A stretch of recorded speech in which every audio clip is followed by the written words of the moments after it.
고대 사회사.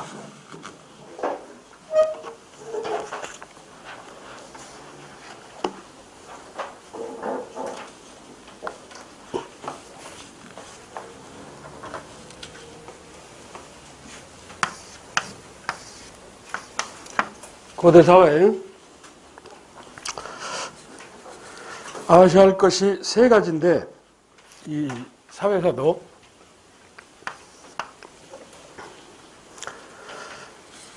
그 50페이지를 보면 연내왕국에부터 했는데, 부여하고 초창기 고구려 지배층을 가란 부족장이라는 뜻이야. 대가 그러면 큰 부족장. 가나 대가들은, 즉 부족장들은 호민이란 경제적으로 여유가 있는 평민, 그러니까 부유평민이라는 게. 평민은 평민인데 경제적으로 여유가 있는 사람, 부유한 평민. 호민을 통해서 음락을 지배하였다. 그리고 피지배층에는 호민이 있고, 그리고 일반 평민인 하오가 있고, 그리고 정복사업을 통해서 천민화되어간 노비가 있고, 이랬던 것이 고대사회는, 삼국사회는 귀족, 평민, 천민으로. 그 밑에 두 번째 삼국의 신분제 하는 거 보면, 근데 거기서 알을 것은 그 밑줄 쳐는 부분. 삼국시대 노비 중 이 삼국은 정복사업이라는 게 있기 때문에 전쟁 노비가 많고, 통일 이후에는 전쟁 노비는 줄고, 죄를 져서 노비가 되는 경우인 형벌 노비나 돈을 갚지 못해서 노비가 되는 경우인 부채 노비가 증가한다. 그걸 알아야 돼. 삼국시대는 정복사업을 통한 전쟁 노비가 많았으나, 삼국이 통일되고 난 뒤에 형벌 노비나 부채 노비가 증가한다.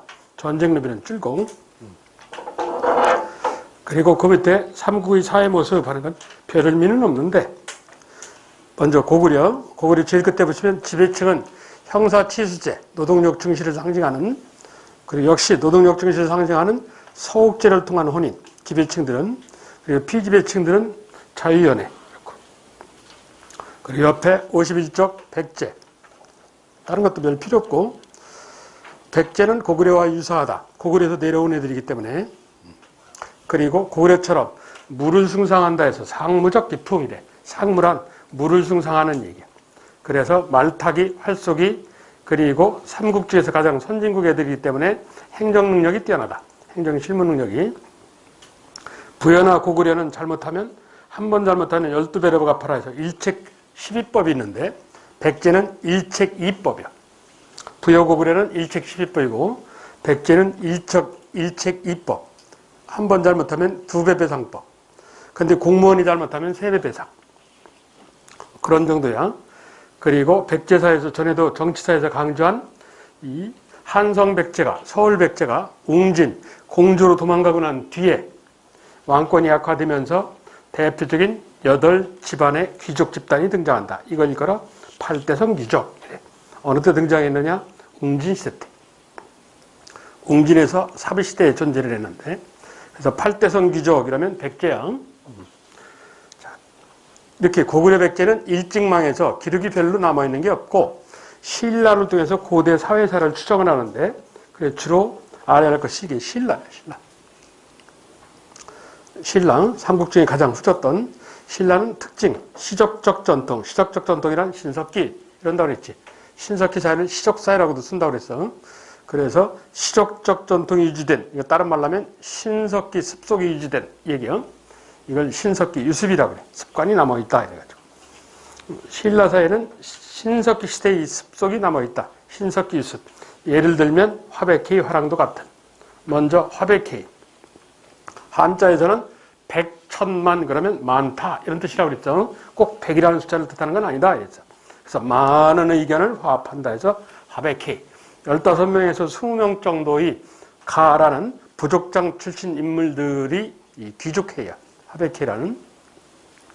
이 구성원은 대등이라고 그러고, 의장은 상대등이래. 이 화백회의 구성원을 대등이라고 그러고, 거기 의장을 상대등이라고 그래. 그러면 신라에서 상대등 제도를 처음 실시한 임금이 누구냐? 법흥왕이라는 사람이야. 6세기에. 병부와 상대등을 설치하였다. 이런 노래 있잖아. 기억하라야 됐어. 자, 이런 화백회의, 신석기 시대 시적회의라는, 다른 말로 부족회의가 변형 발전한 거로 보는 거예요. 그래서 이를 일컬어 신석기 습속이 남아있는 경우다 해서 유습, 남길 유자를 써서 유습 이렇게 불러. 이 고구려에도 모든 부족장들의 회의에서 모두 제자를 써서 제가회의라는 게 있고 백제에도 정삼회의라는 게 있어. 그럼 고구려 백제도 이 신석시대 유습이냐? 그렇지는 못해요. 그럼 왜 이 신라의 화백회의만 신석기 유습이라고 그러느냐? 그 이유인즉슨 그 기능을 보시면 만장일치 때문에. 다른 데는 다수결인데 얘네만 전원일치, 만장일치를 채택해. 신석기 시대처럼 신석기는 계급, 즉 권력이 발생하기 전이기 때문에 만장일치를 했던 모양이야. 그래서 이 삼국 중 화백회의만을 신석기 유습이라고 보는 거예요. 전원일치, 만장일치 때문에. 그런데 이런 화백회의 정치적 기능은 왕이 독재하는 걸 막으려고 한다. 혹은 특정 대신이 권력을 휘두르는 걸 막으려고 한다. 주로 왕인데 그래서 이걸 왕권 견제, 다른 말로 권력 조절 기능이 있다. 이렇게 불러. 화백회에서 가장 중요한 얘기는 권력 조절이에요. 권력 조절. 왕이 독재하는 걸 막자. 그래서 진흥왕하고 6세기 중반에 6세기 말 7세기 초에 진평왕 사이에 진지왕이라는 왕이 있었어. 이 화백회가 회의를 해서 황음하다, 즉 그러니까 음란하고 정치를 못한다. 이래서 화백회가 회의를 해서 쫓아낸 왕이야. 이 진지왕이라는 사람이. 이 진지왕의 손자가 누구냐? 유명한 김춘추야. 그래서 김춘추가 왕이 될 수 있었는데 할아버지가 쫓겨나는 바람에 이 왕 성굴에서 일반 귀족으로 떨어져 버렸어. 예? 결국 왕을 하긴 했지만 이렇게 화백회의가 왕을 내쫓는 경우도 있었어. 예? 왕을 폐위시키는 경우도 있었어. 화백회의 권력 조절이야. 자, 이 화백회의 이 회의를 하는데 이 대표적인 장소가 신령스러운 네 군데에서 사형지 이래 뭐 동서남북으로. 자, 그리고 화랑도는 역시 성립 신석시대 원시 청소년 집단, 즉 젊은 애들은 사냥을 나가고 여성, 어린아이, 나이 먹은 사람들은 집을 지키고 하는 원시 청소년 집단이 변형 발전한 거로 본다 이거지. 근데 고구려에도 있고 백제에도 있어. 이 화랑도라는 게. 고구려에는 선인제도라는 게 있었고 일반적으로 선배 이러는 거. 왜 선배님 그러잖아. 그 선배님이란 말이 고구려에서 온 거야. 그리고 백제는 수사라는 제도가 있고 신라에는 화랑도라는 제도가 있는데 고구려 백제는 일찍망해서 기록이 별로 남아있는 게 없고 신라가 기록이 남아있으니까 신라를 통해서 고구려나 백제도 이와 유사한 형태로 유지되지 않았겠느냐라고 추정을 한다는 얘기야. 이게 꼭 신라에만 있었던 건 아니다 하는 얘기야. 근데 원래 신라 화랑도는 원어라고 해서 여성 조직에서부터 출발을 하지. 이게 남성 조직으로 변형을 한다고. 그러면서 진흥왕이 국가 조직화를 해. 그래서 거기 구성을 보시면 팀장인 화랑이 있고 구성원에는 귀족에서부터 평민에 이르기까지, 귀족 평민까지. 그러면 청주에 여러 화랑팀이 있을 수 있잖아. 뭐 가경동 팀 무슨 팀 이래가면서 그러면은 대표 화랑이 생기는 거야. 이 팀장을 화랑이라고 그러고 대표 화랑을 풍월 혹은 국선 이렇게 부른다고. 자, 기능은 뭐 첫 번째, 두 번째 읽어보면 되고. 자, 화랑도의 가장 대표적 기능은 뭐냐? 계층 간의 대립과 갈등을 이해하고 조절하는 기능을 한다. 이게. 즉 갈등 조절. 간단하게 하면 갈등 조절. 신분 간의 차이가 있기 때문에 각 신분에 따른 불평불만이 있을 수 있다고. 그래서 그에 따른 갈등 조절이 있다. 왜? 귀족에서 평민까지 다 들어가기 때문에 그런다고. 그래서 화랑도란 군대에 들어가면서 다른 계층, 6도품이 갖고 있는 그리고 5도품이 갖고 있는 4도품이 갖고 있는 고민을 어느 정도 이해할 수 있게 되었다. 이 얘기요. 그래서 이걸 갈등 조절 기능 이래.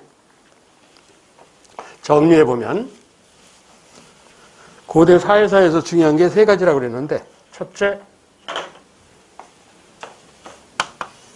화백회의. 많은 의견을 화합한다는 화백회의. 화백회의는 권력 조절 기능이 있다. 이랬어. 주로 왕의 독재를 막는 기능 얘기하는 거야. 그리고 두 번째, 화랑도. 화랑도는 갈등 조절 기능이 있어. 그런데 이 들은 또한 좀 질은 떨어지는 얘기지만 신석기 유습이라는 공통점도 있고 신석기 시대의 습속이 남아있는 경우다. 유습 이런다고 그랬어. 그래서 화백의 개는 권력조절 신석기 유습, 하랑도 갈등조절 신석기 유습 이렇다고. 그리고 신분제하고 관련된 하나가 더 있지. 밑에 6세기 말 7세기 초 진표왕 때 언광법사라는 승려가 비산취향이라는 화랑한테 이 신라 사회의 엘리트 집단인 화랑들은 이런 정도는 지켜줘야 되지 않겠느냐. 그래서 이 사회를 이끌어갈 엘리트들이 지켜야 할 이 사회적인 윤리를 강조한 게 있어.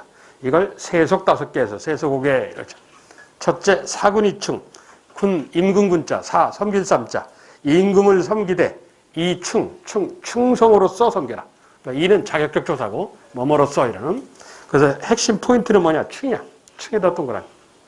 다음 사친이요. 친은 부친 모친에서 부모 양친 이런 거예요. 부모를 섬길 때는 뭐로써? 효로서 섬겨라. 효. 유교가 강조하는 게 제가 신문학 때 뭐라고 그랬냐면 충효다 이러지. 그래서 충효를 강조하는 장면이야. 유학적, 유기적 윤리일 수 있어. 그리고 세 번째는 교의신, 사귈 교자. 친구를 사귐에 있어서는 뭐로써? 믿음, 신의로서 사귀라. 이건 핵심 단어가 신이야. 중요한 임전무태, 전쟁에 위해서는 무태, 태각함이 없어야 된다. 이건 다른 말로 하면 용이야, 용. 용감하게 싸워라. 무태는 용감하게 싸워라. 그런데 신라 젊은이가 지켜야 할 5가지 중에 이 전쟁에 매서는 하면서 전쟁에 관한 얘기가 있어. 이건 전쟁을 많이 하는 나라든지 아니면 전쟁을 해야 되는 나라라는 의미가 숨어 있는 거예요. 그래서 그 임전무태에다가 정복국가적 성격 이렇게 써. 시험을 내면 그거라고. 임전무태 뒤에 숨어 있는 게 정복국가적 성격이죠. 신라라는 국호 자체가 땅덩어리를 넓힌다 해서 정복국가적 성격이 보인다. 이랬어. 지중왕 때. 마지막 살생유택. 살생유택은 생명체를 죽일 때는 유택, 택함이 있어야 된다. 그러니까 골라 죽여라 이거지. 이게 원광법사라는 스님이 한 얘기야. 승려는 부처님의 대자 대비에 입각해서 미물일지라도, 즉 바퀴벌레도 함부로 죽이면 안 된다. 이래야 되는데 지금 죽이긴 죽이되 골라 죽여라 이러잖아. 그럼 불교의 대자 대비를 어기는 거지. 그러니까 불교의 이 뭔가가 또 존재한다는 얘기야. 불교에 영향을 주는. 그게 뭔지를 알 수 있는 근거가 뭐냐? 제일 처음에 나온 게 사군이충, 충이라는 점이에요. 한국하고 중국은 모든 인간의 행동의 근원은 뭐로 보느냐? 충성이 아니고 효로서 봐요. 한국하고 중국은 최우선이 효야. 이걸 공자가 뭐라고 그러냐면 백행, 모든 행동의 근원은 효다 이런다고. 그러니까 우리나라하고 중국은 효가 최우선이야. 자식이 부모보다 먼저 죽으면 임금이고 나발이고 국가고 그딴 거 필요 없어. 자식이 부모보다 먼저 죽으면 무조건 죄인이에요. 그런데 일본은 안 그래요. 일본은 자식이 부모보다 먼저 죽어도 죄가 안 되는 경우가 있어. 국가를 위한다든지 죽은 이 집단의 우두머리를 위한다든지. 이게 한국, 중국하고 일본하고 다른 점이야. 그래서 일본은 세푸쿠, 할복자설이 가능한 사회야. 한국, 중국은 그게 불가능한 사회고. 그럼 여기는 가장 먼저 나온 게 효가 아니고 충이지요. 그러면 누구에 대한 충성? 국가에 대한 충성. 이러는 거야. 그러니까 유교적 성향이 숨어 있는 거지. 그래서 살생유택, 예? 죽이긴 죽이되 골라 죽여라 하는 이 살생유택은 나라를 생각하는 불교의 모습이야. 이런 걸 뭐라고 그러냐? 호국불교라고 하지. 호국불교. 현대 대한민국 종교의 특징이 호국이에요. 하여튼 외래 종교도 우리나라 들어오면 다 호국이야. 전부 다 호국으로 표현해요. 왜? 우리는 반도라는 특성이 있어. 반도란 한쪽이 육지로 붙어 있고 세 개면은 동해안, 서해안, 남해안에서 바다로 접해 있어. 이게 부정적으로 작용하면 육지 국가도 쳐들어올 수 있고 바다 국가로 쳐들어올 수 있고 19세기 후반처럼 그렇다고. 그래서 이민족의 침입이 잦아요. 이민족과 잦은 전쟁을 한다고. 그래서 종교고 뭐고 간에 국가가 최우선시 되는 거야. 그래서 국가를 위한 종교에서 호국 이래. 그래서 현재도 뭐 국가 발전을 위한 조찬기도회 뭐 이런 걸 한단 말이야. 그래서 한반도 종교의 특징은 현세적이고 현재 살아있을 때 복달라. 그리고 호국적이고 이런 특징이 있어. 역시 호국불교의 모습이죠. 이 세소국에서 중요한 건 뭐라고? 임전무태, 정복국가적 성격. 살생유택, 호국불교. 이 해석이. 그래서 자, 다음 한 장을 넘기면 공무원 등급제도, 귀족, 평민, 천민이라는 신분제를 배경으로 한 공무원 등급제. 그걸 골품제 이런다고. 골, 뼈골자, 품, 등급. 자, 그 골품제, 일단 거기 써있는 얘기부터.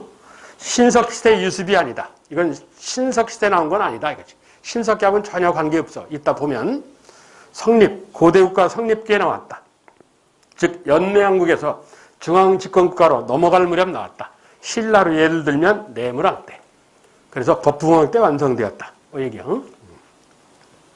목적은 필요 없고. 기능, 거기 밑줄 친 부분. 개인의 사회활동과 정치활동의 범위를 규제하였다. 쉬운 말로 하면 철저한 신분제 사회다. 일리야. 수직상승이 불가능해. 올라가는 게 불가능해. 신분이. 얘네들은. 그래서 거기 내가 사료를 해놨는데 사료 예가 이거야.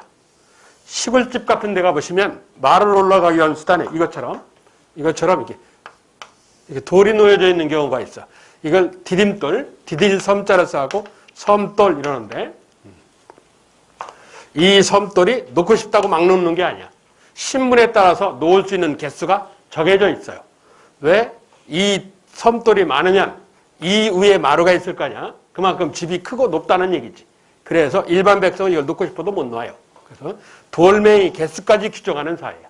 말 소유 개수를 규정하고 이러는 거야. 철두철미한 신분제 사회야. 수직 상승이 거의 불가능한 사회야.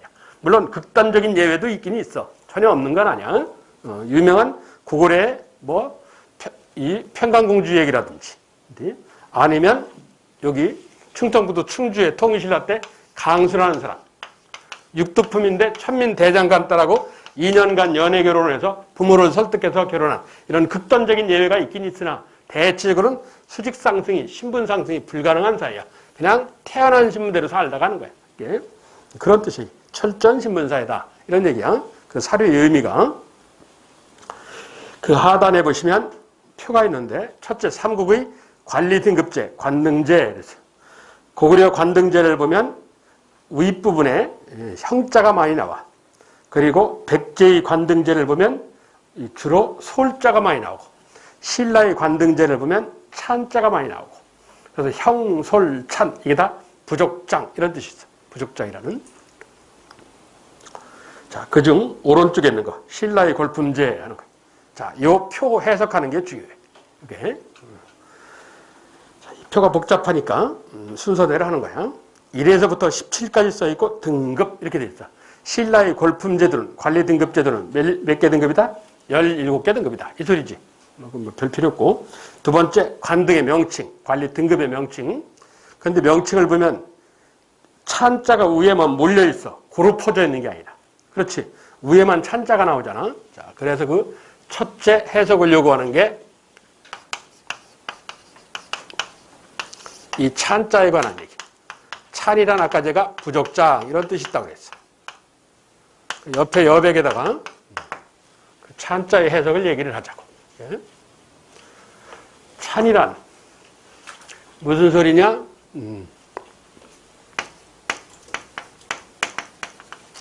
연맹 왕국 시절의 부족장이 즉 하랍을 이루는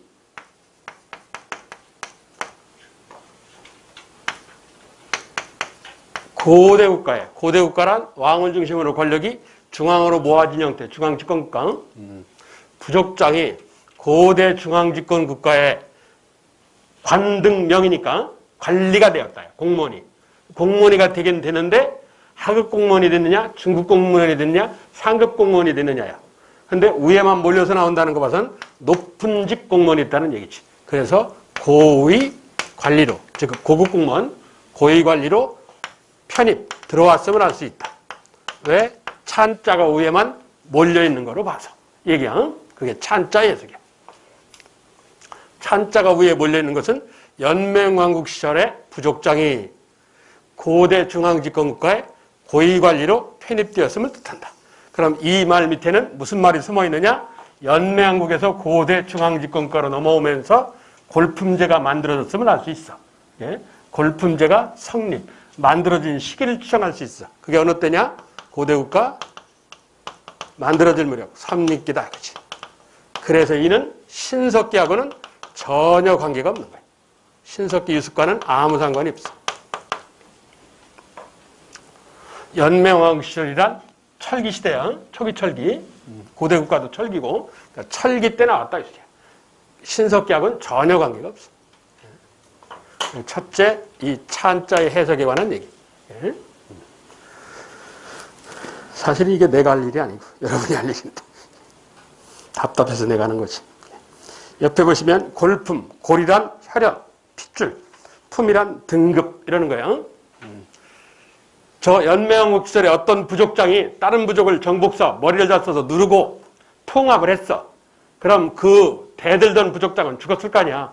그러니까 이걸 본 옆에 있는 부족장들이 항복을 한 거야. 그런데 부하를 500명 데리고 항복한 애하고 5,000명 데리고 항복한 애하고 똑같이 대답할 수는 없잖아, 상식적으로. 그래서 500명 데리고 항복한 애는 4등급, 4득품. 그리고 5,000명 데리고 항복한 애는 5득품. 이랬단 말이야. 그래서 5만 명 데리고 항복한 애는 6득품. 이런다는 얘기야. 그러면 50명 데리고 항복한 놈은 3득품. 이랬겠지. 이런 식으로. 그래서 이렇게 받아줬다는 얘기야. 물론 그 부족장은 대가 왕이 되면서. 그래서 거기를 보시면 골, 혈연, 왕과 핏줄이 관련 있는 두품. 두품은 방금 전에 한 부족장이 이 통합해서 들어온 경우 등급. 그런데 그 출발선은 17등급 조위에서부터 몽땅 출발하는 것으로 돼 있어. 이론상. 실제는 아니고 이론적으로. 진골 귀족은 이론적으로는 17등급 조위에서부터 출발한다고 돼 있기는 하지만 실제는 11등급이나 10등급에서부터 출발해. 17에서부터 출발하는 건 아니고, 아니 뭐 이게 협내는 사항은 아니야. 그렇다는 얘기지. 여하튼 진골 귀족은 일관 등 이벌찬까지 올라갈 수 있죠. 그런데 대족장 집안 출신인 육득품은 육관 등 아찬까지밖에 못 가. 그렇지. 1에서 5관 등은 못 가요. 예? 그래서 자, 육득품에 관한 얘기. 육득품은 무슨 색 공복을 못 입어? 1에서 5관 등을 못 가면 무슨 공복을 못 입어? 자색 공복을 못 입어. 자색 관복, 공복, 관복, 색복 다 같은 말이야. 이 국사교과서 쓴 애가 한 명이 아니라 파트마다 나눠 쓰다 보니까 용어가 일관성이 없어서 그런 거야. 공복이나 공무원의 복장, 관리들의 복장, 관복, 색깔 있는 옷을 입었기 때문에 색복 이러는 거야. 똑같은 표현이야. 자색 공복을 입을 수가 없어. 육득품은.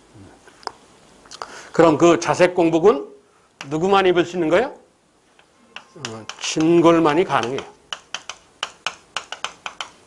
꼭 진골이라고 입는 건 아니고 진골이 가능하다는 거예요.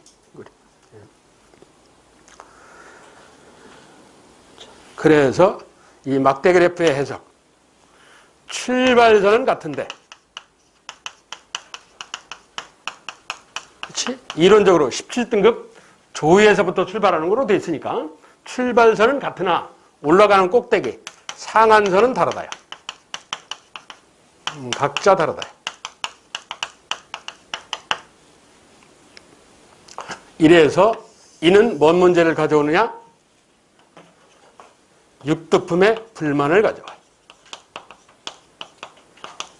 불만 요인이 돼요. 이게 삼국시대 이 육득품의 모습이에요. 이 대표적인 인물이 설계두라는 실존 인물이야. 그래서 당나라로 밀항을 해서 당나라가 실시한 외국인 과거인 장원 빈공진사과에 장원급제를 해. 그래서 당나라 관리가 돼. 그러면서 고구려 와의 전쟁, 유명한 당태종의 안수성 전투 때 작전 참모로 참여를 했다가 죽어요. 이 설계두라는 인물이. 그래서 구당서, 신당서, 당나라 역사서에 말에 의하면 당태종이 자기가 했던 곤룡포로 그 시신을 덮어서 당나라로 데려갔다더라. 뭐 이런 기록이 있어.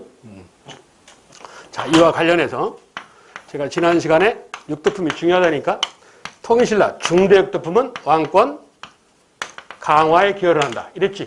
왕의 앞잡이 구실을 한다. 이랬어. 누구 원효 아들 설충이라든가 강수라든가 집사부 이 실양직을 맡아서 하배 즉 후기 육득품은 사회가 혼란하니까 바꾸자 해서 뭐 개혁 추진 세력으로 성장한다. 개혁을 주장하는 세력이 됐다. 대표적인 인물에 누가 있다고? 시무십주로 유명한 바꾸자는 최치원이 있다. 그럼 상대역덕품, 삼국시대 상대역덕품의 모습은 뭐냐? 이거야. 골품제에 대한 불만이야. 골품제에 대한 불만을 보인다. 대표적인 인물은 설계도. 그렇다고. 물론 상대만 불만을 보인 건 아니지만 그렇다는 얘기야. 다음 마지막. 끝에 복식 이러는 거. 다른 말로 공복. 거기 자비청화. 4가지 색깔이지. 그런데 자, 이 복식에 관한 얘기야.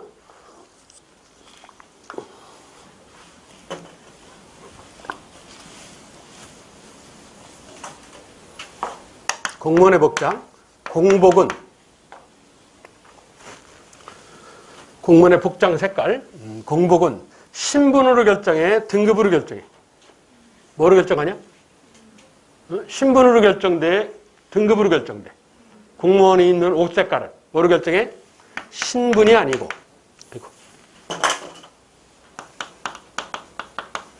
신분이 아닌 뭐로 결정한다고? 관리들의 등급, 관등으로 결정을 해.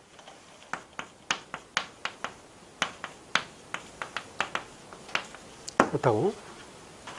신분이 아닌 관리들의 등급, 관등으로 결정해. 내가 진골기죽이야. 진골기죽 집안이야. 40년째 공무원을 해. 그럼 나는 40년 공부하기가 20살에서 60세까지 하는 거니까 현실적으로 힘들지만, 그럼 나는 일관등 입월차냐. 그럼 나는 무슨 색 옷 입어? 자색 공복을 입지. 그런데 우리 집 막내 동생은 어제 공무원 시작했어. 그럼 걔는 이론적으로 몇 등급일 것 같아? 어제 공무원 시작했으면 17등급 조이지. 그러니까 자색 옷을 입는 게 아니라 뭐가 입어야 돼? 황색 옷을 입어야 돼. 같은 신분 입는데 옷 입는 색깔이 다른다고. 왜? 관등으로 결정하기 때문에. 신분을 결정하는 게 아니고. 요 4가지 사항을 알아야 된다 이거지. 이게 고대 사회사의 핵심이야. 첫째, 화백회의 화랑도. 화백회는 권력 조절, 화랑도는 갈등 조절. 그리고 신분제를 배경으로 한 관리 등급제, 골품제.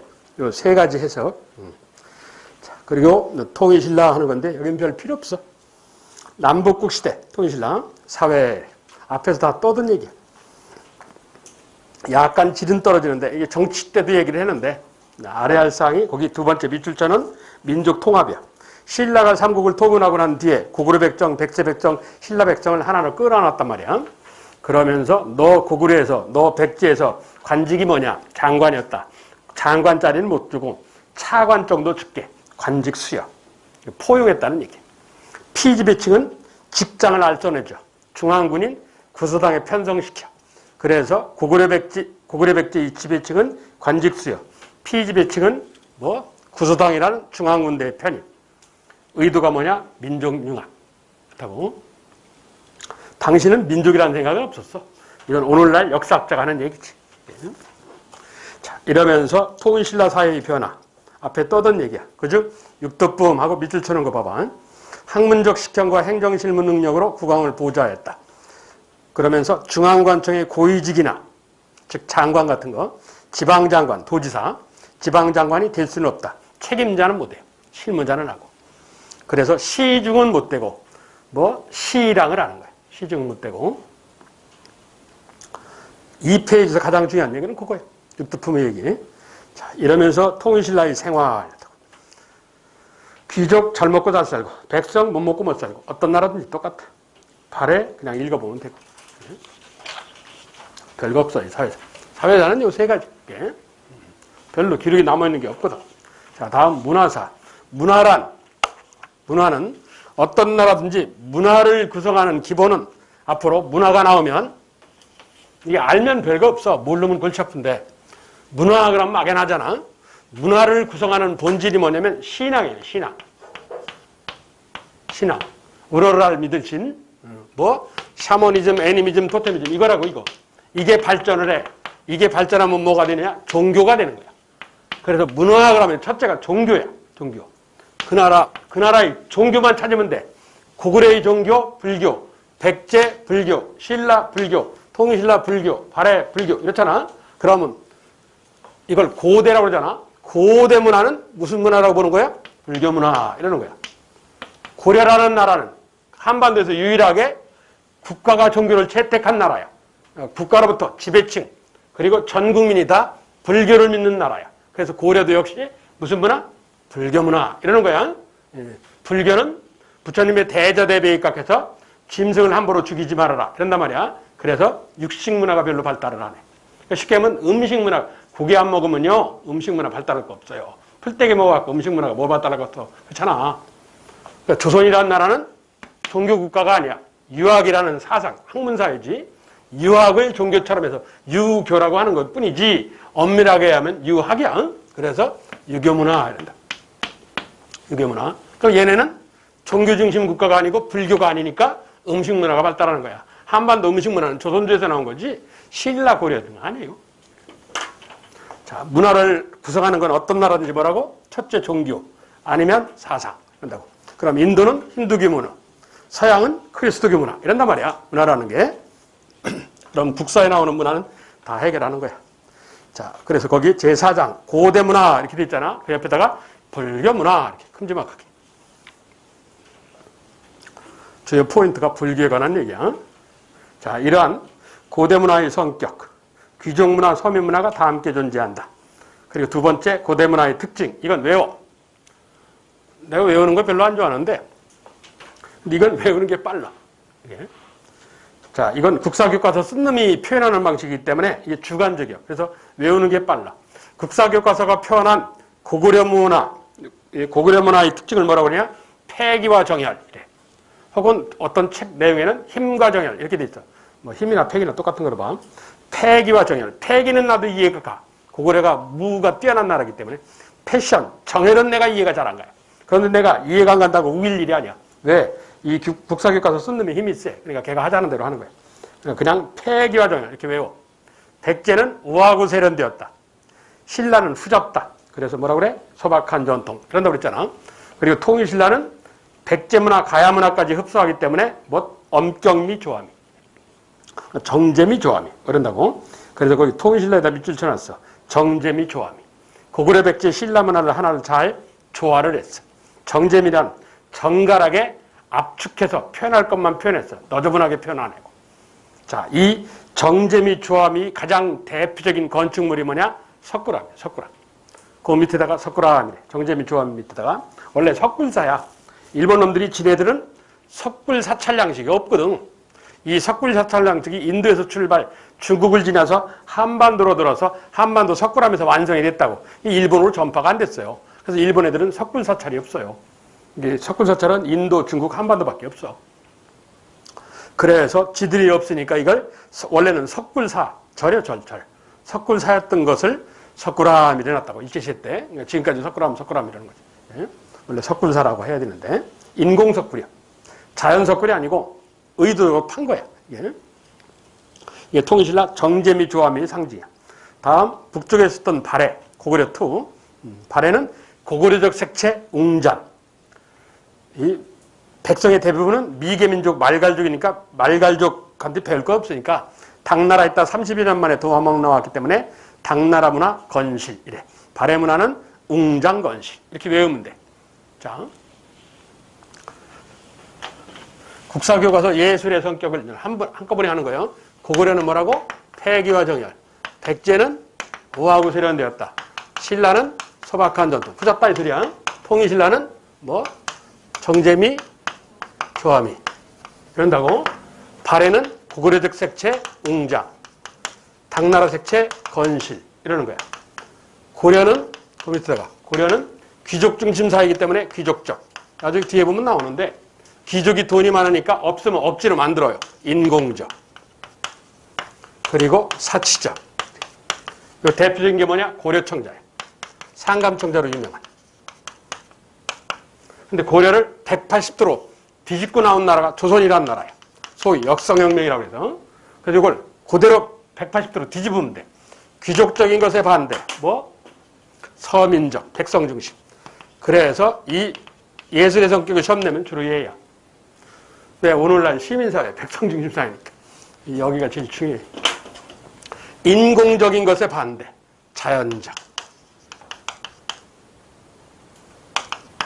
사치적인 것에 반대, 실생활에 도움이 되는 뭐 실용적 이런다. 그 대표적인 예가 나무로 만드는 목공예, 혹은 대나무로 만드는 죽공예. 서민적이니까 돈 들어가면 안 되잖아. 이런 것들이. 이게 국사교과서가 표현한 한반도 예술의 성격이야. 그러니까 한꺼번에 외워. 그게 빨라. 밑에 얘기는 필요 없고. 55쪽. 학문사상 종교. 첫째, 한자. 크게 중요하진 않은데, 한자 보고, 이건 전에 얘기했어. 초기철기 때 경상남도 창원 다우리에 오칠이 되어 있는 붓이 나왔다. 이건 한자를 썼다는 얘기다. 그 얘기야. 자, 그리고 교육. 고구려 삼국제 유일한 국립대학 소수리망대 태학. 어느 왕때라고? 소수리망대. 삼국제 유일한 국립대학 소수리망대 태학 하는 거야. 그리고 장수왕이 평양으로 수도를 천도하고 난 뒤에 평양천도 이후에 장수왕 때 지방 주요 도시에 경당이라는 사립교육기관이 등장해. 경당이라는. 여기는 학문도 가르치고 무예도 가르치고 문무 겸비교육이에요.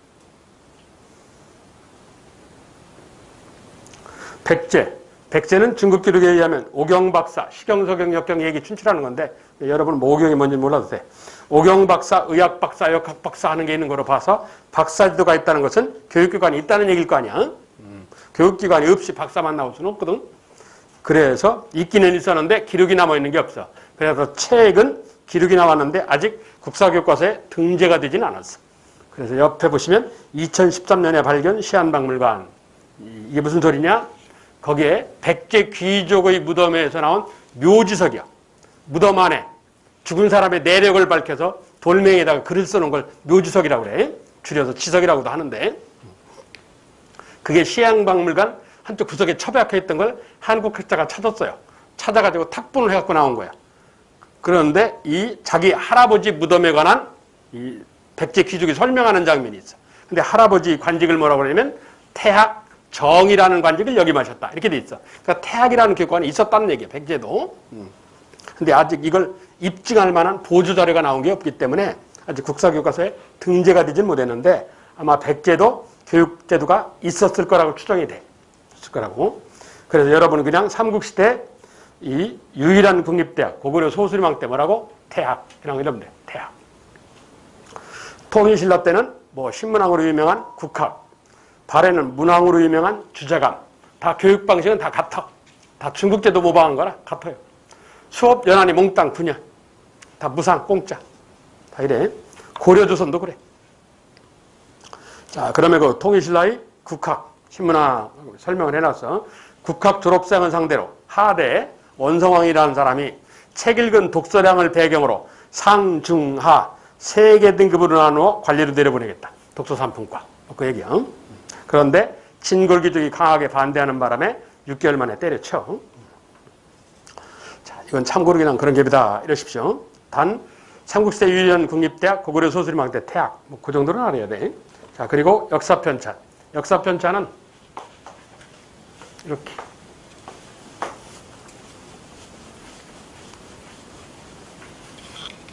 그냥 한꺼번에 하자고. 옆에 여백에다가 고대국가. 고대국가란 항상 중앙집권국가 얘기야. 고대국가가 만들어질 무렵. 이걸 성립기라고 그래. 고구려로 따지면 1세기 태조왕 때. 백제로 따지면 3세기 고요왕 때. 신라로 따지면 4세기 반 내문왕 때 하는 성립기. 고대 중앙집권국가가 만들어질 무렵에 뭐 인도가 됐든 뭐 한국이 됐든 어떤 나라가 됐든 고대 중앙집권국가 만들어질 무렵에 뭐가 등장하냐? 신분제도라는 게 등장해. 인도 카스트제도가 이때 나왔다 이거지. 인도라는 고대국가 만들어질 무렵에 신분제도라는 게 등장을 해.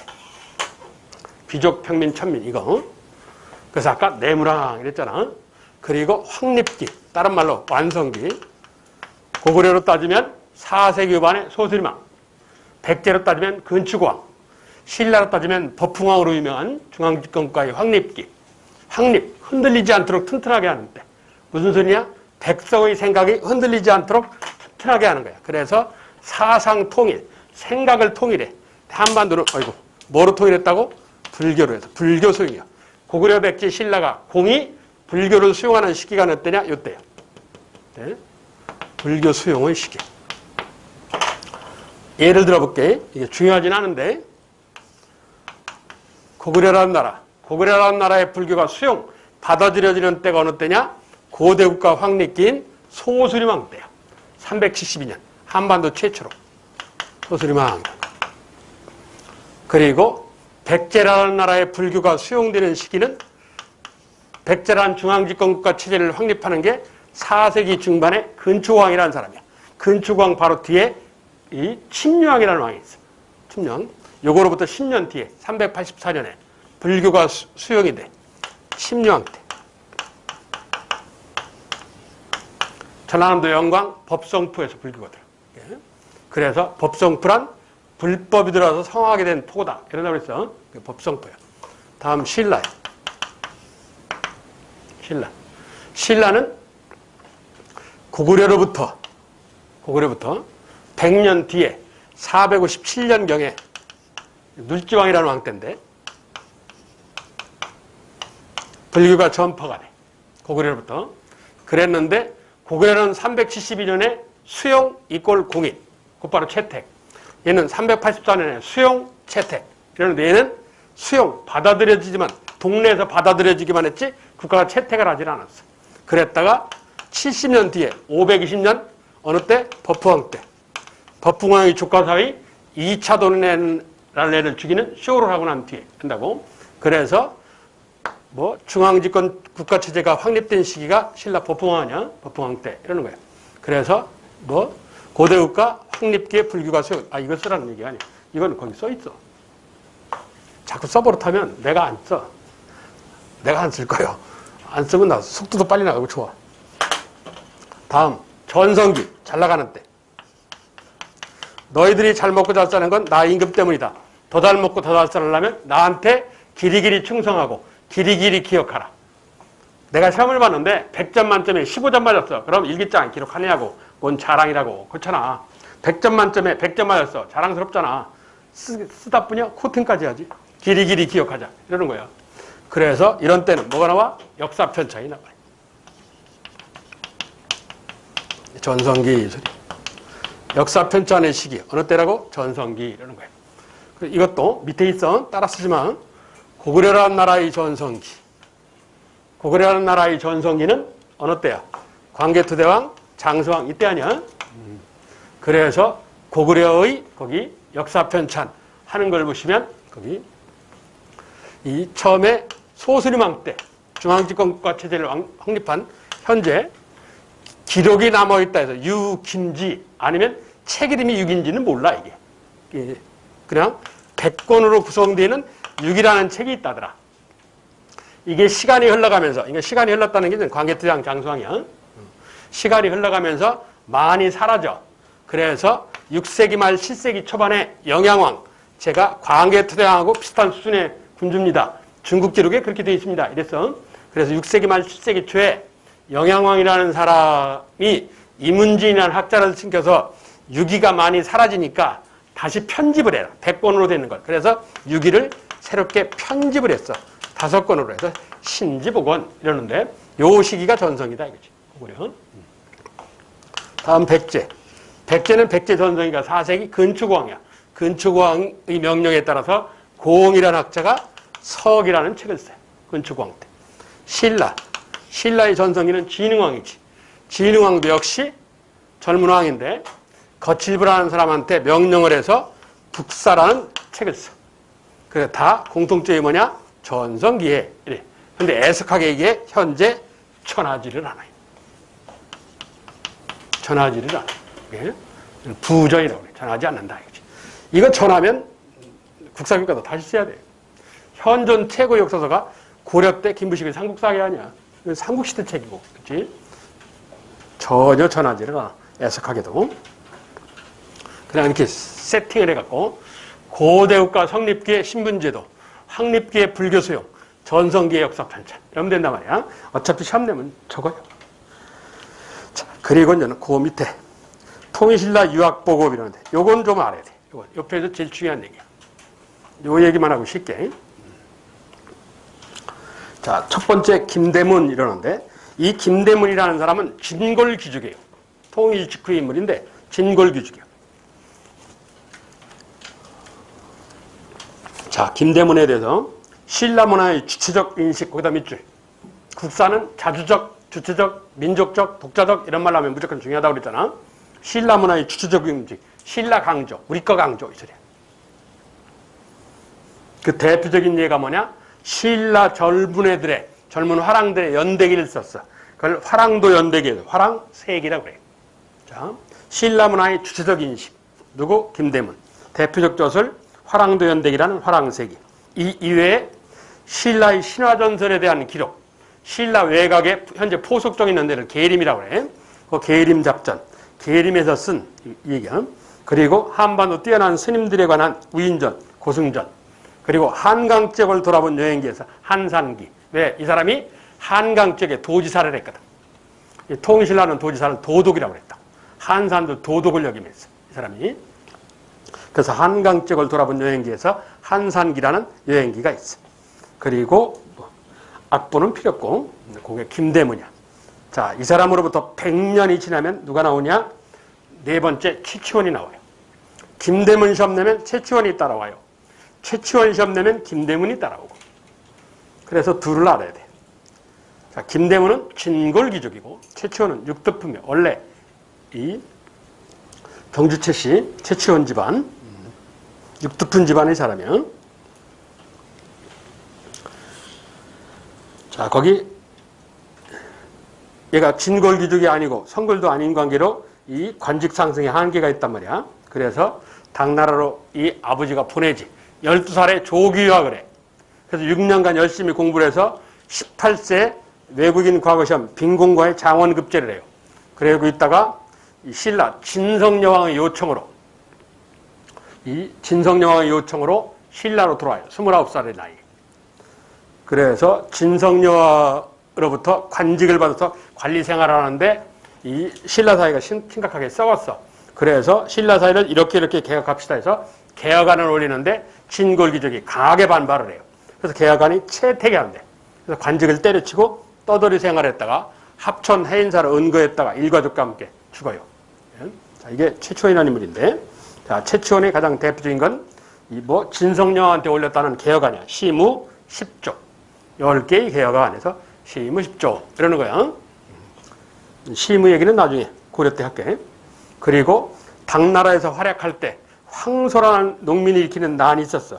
그래서 이 당나라 장군 고변이라는 사람이 진압군 사령관으로 파견돼 가는데 그때 참모로 따라갔어요.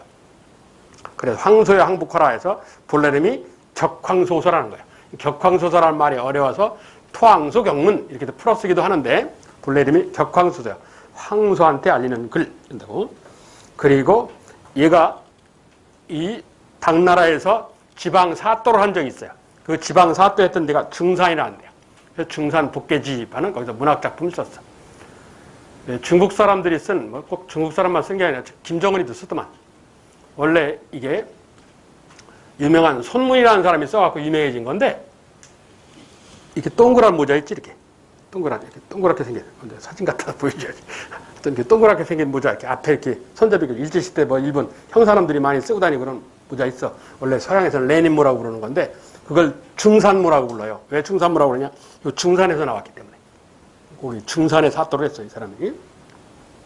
그리고 이 당나라에서 당나라 정치인 관리들과 시와 글을 주고받은 게 있어. 그걸 신라로 돌아와가지고 이 모아서 책을 발간했어. 그게 개원필경이야. 개원필경이야. 그리고 중국의 황제와 우리 왕에 관한 연대표, 이걸 제왕연대력이라고 그러고, 그리고 신라의 날랑이라는 화랑의 묘비에 글을 써놨어. 이걸 날랑비 서 이래.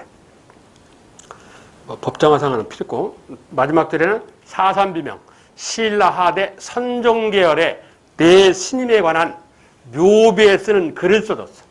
글을 써줬어. 묘비 글씨를 파준 게 아니고. 그래서 봐봐. 거기 사산비명하고 괄호 열고 글 이랬잖아. 명, 글을 써줬다는 얘기야. 아까 날랑비 서 이랬지. 그건 글을 판 거고. 그러니까 글씨, 그 묘비 속에 글씨를 썼단 말이야. 써갖고 종이를 대고 팠다고 이렇게 판 거고. 저 사산비명하는 건 글만 써줬어. 판 놈은 따로 있는 거지. 예? 판 사람도 또 유명한데 뭐그 사람들은 여러 번 대셔 만나니까. 사산 비명이라는 거야. 지증대사, 뭐 낭해화상, 뭐 기타 등등 이런 사람들. 자, 김대문 시험 내면 최치원이 나오고 최치원 시험 내면 김대문이 나오는데 일단 김대문의 대표가 뭐라고? 자주적, 주체적 이거야. 뭐 유명한 화랑도 연대기 이거야. 최치원은 시무십조. 누구한테 올렸다고? 진성여왕. 이렇게 기억해야 되고. 자, 김대문에 가보시면 계림잡조이라는 게 나와. 최치원에 가보시면 개원필경이라는 게 나오고. 그렇지? 헷갈리게 하려면 이럴 가능성이 있어. 나래도 이렇게. 그러니까 둘 중에 하나는 정확하게 기억하고 있어야 돼. 근데 뭘 기억하느냐? 최치원을. 왜? 개원이잖아. 원자 들어가잖아. 최치원 원에다 동그라미, 개원필경 원에다 동그라미. 이러면 되지. 나중을 염려해서 최치원 원에서 개원필경 원에다 화살표. 이래놓으면 안 까먹지. 그러니까 개원필경은 최치원이다. 얘기야. 요령이야. 그리고 중간에 강수, 설총 뭐 이런데 강수. 강수는 여기 충주에 살았던 사람이야. 설총도 다 이 육두품계열 가야 사람들이야. 둘 다. 강수. 본래 이름이 우두야. 강수는 별명이고 우두인데 하여튼 외교관 올투로 활약해. 아까 내가 얘기한 연애결혼으로 유명한 인물이야. 육두품인데 천민 대장간 따라고 연애결혼했다고. 의지의 한국인이야. 설인기어 물러나라 해서 탑 설인기사라는 외교소로 유명하고 그리고 본인의 연애 시절하고 관련된 일부 다처를 비판하고 골품제를 비판해. 왜? 연애 결혼해서 빨리 결혼할 수 있는데 신분 간의 차이가 난다고 이 부모가 주변이 강경하게 반대를 했잖아. 그래서 골품제에 대한 강한 비판을 보여요. 이게. 자, 그리고 설총, 원효의 아들. 원효가 설씨 집안이야. 설총. 얘는 한자를 소리나는 대로 표현하는 이두정리로 유명하고 그리고 신문왕이 다소 독재력을 보이기 때문에 독재의 성격을 보이기 때문에 뭐 꽃 얘기를 통해서 은근하게 경계의 글을 보내. 그게 화왕, 꽃의 왕. 꽃의 왕이 뭐냐? 모란꽃이야, 모란꽃. 꽃 중에 입이 제일 큰 꽃이 모란꽃이야. 동양화 그림에서 가장 많이 나오는 게 모란꽃 그림이에요. 미울란 요즘에 목련이니까 모란꽃. 화목련 하더니 모란 얘기야 그게. 그래서 그 모란꽃인데 그래서 화왕이라는 건 모란꽃. 누구를 얘기하느냐? 누구를 얘기하는 것 같아? 신문왕. 그런다고. 신문왕이 독재하는 걸 비판한 거예요. 유기정치로 돌아가라. 합리적인 정치로 돌아가라. 그게 주요 내용이야. 그래서 꽃의 왕에게 경계를 삼도록 화왕계. 유기정치 강조야. 그게 설총이라는 인물이야. 중요한 건 김대문과 최치원의 얘기야. 김대문 시험 내면 최치원이, 최치원 시험 내면 김대문이. 이렇게 나오는 거야. 그리고 한 장을 남기면 불교 이러는데 쉬었다가 고대문화에서 중요한 불교 얘기를 할게. 고대문화에서 중요한 게 4개가 있어요. 4가지가 있는데 여기에 양이 많아. 정치하고 문화가 양이 많아. 쉬었다가 불교 할게.